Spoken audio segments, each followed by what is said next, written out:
సింగనమల దుర్గాంజనేయ స్వామి ఆలయ వివాదం. ఆలయానికి తాళం వేయడంతో కలెక్టరేట్ వద్ద పూజారి రమణాచారి నిరాహార దీక్ష. ఆలయంపై ఆధిపత్యం కోసం టీడీపీ నేతలు ప్రయత్నిస్తున్నారని ఆరోపణ. దుర్గాంజనేయ స్వామి ఆలయం తమకు అప్పగించి గతంలో పూజారి ఇంటిపై దాడి. నమస్తే, జై శ్రీరామ్. విశ్వేశ్వర రెడ్డి, హిందూ చైతన్య వేదిక జిల్లా అధ్యక్షుడు. సింగనమల నియోజకవర్గంలో సింగనమల చెరువు ఒడ్డున ఉన్న దుర్గాంజనేయ స్వామి దేవాలయానికి సంబంధించిన సమస్య దాదాపు 1.5-2 సంవత్సరాల నుంచి ఈ యొక్క సమస్య ఉత్పన్నమైంది. ఆ సమస్య ఉత్పన్నమైనప్పుడు ఆ దేవాలయానికి సంబంధించిన పూజారి హిందూ చైతన్య వేదిక నాయకులుగా ఉన్న మా దగ్గరకు వచ్చి విన్నవించుకున్నారు. దేవాలయాన్ని కాపాడాలని చెప్పేసి వారు రిక్వెస్ట్ చేస్తే మేము ఆ దేవాలయాన్ని సందర్శించడం జరిగింది. ఆ దేవాలయాన్ని సందర్శించిన క్రమంలో గతంలో ఉన్న కమిటీ ఏదైతే ఉందో ఆ కమిటీని రద్దు చేసి కొత్త కమిటీని వేయాలని ప్రభుత్వం మారిన తర్వాత తెలుగుదేశం పార్టీ పేరు చెప్పుకొని కొంతమంది అక్కడ ఆ గుడి పూజారి పైన దౌర్జన్యం చేస్తూ వస్తున్నారు. విచారణలో మాకు తెలిసిన విషయం అది. ఒకవేళ నిజంగానే ఆ ప్రాంతం యొక్క ఎమ్మెల్యే కానీ లేకపోతే ఆ ఎమ్మెల్యే గారి వాళ్ళ తల్లిగారు కానీ ఈ యొక్క ఇష్యూలో ఉంటే కనుక స్వయంగా ఆ పూజారినే సంప్రదించి లేకపోతే ఆ పూజారిని కూడా వాళ్ళ యొక్క కమిటీలోకి తీసుకొని మనందరూ కూడా కమిటీని కొత్తగా ఏర్పరచుకొని డెవలప్ చేద్దాము, దేవాలయాన్ని అభివృద్ధి పొందుతామని చెప్పేసి చెప్పాల్సిన సందర్భం ఉండే. కానీ ఆ పరిస్థితి లేకుండా ఎన్నో ఏళ్లుగా అక్కడ పూజాధికారులు నిర్వహిస్తున్న ఆ పూజారిని ఆ ప్రాంతం నుండి తరిమి కొట్టిన తర్వాతనే కొత్త కమిటీ ఏర్పాటు చేసుకుని ఆ కొత్త కమిటీలో పూజారికి స్థానం లేకుండా చేసిన ప్రయత్నం ఏదైతే ఉందో దాన్ని హిందూ చైతన్య వేదిక తీవ్రంగా ఖండిస్తోంది.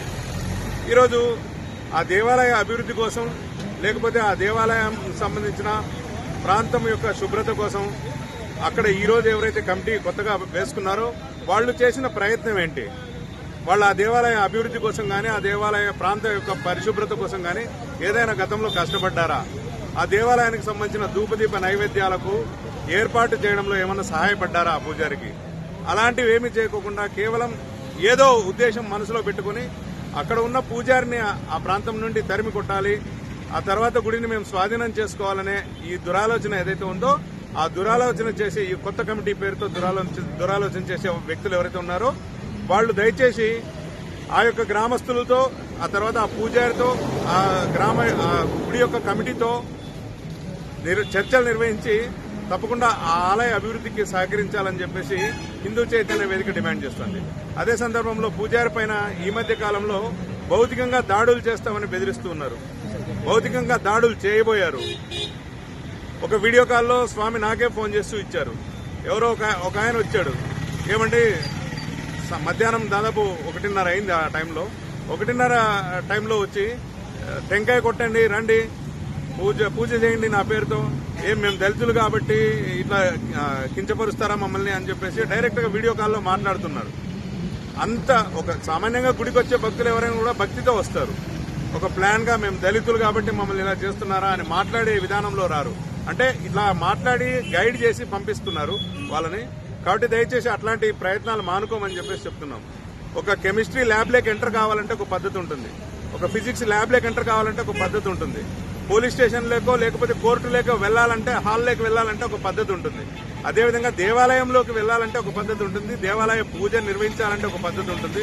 ఆ పద్ధతులు తెలిసిన ఆచార్యులు వాళ్ళు, ఆ పద్ధతులు తెలిసిన పూజారులు వాళ్ళు. కాబట్టి ఆ పూజారులకు గౌరవం ఇచ్చి పూజారిని భయభ్రాంతులకు లోను చేయకుండా కేవలం ఆ గుడిని సంరక్షిస్తున్న ఒకే ఒక వ్యక్తి ఆ యొక్క గుడి పూజారి రమణ గారు. అటువంటి వ్యక్తి పైన భౌతికంగా ఒక్కడే ఉంటాడు, అర్ధరాత్రి అపరాత్రి మొత్తం కూడా ఒక్కడే ఉంటున్నాడు, దేవాలయాన్ని ఆసరాగా చేసుకుని ఉంటున్నాడు. అటువంటి పూజారిని అక్కడి నుంచి తరిమి కొట్టాలనే ఒక దురాలోచన ఎందుకు చేస్తున్నారు? అక్కడి నుంచి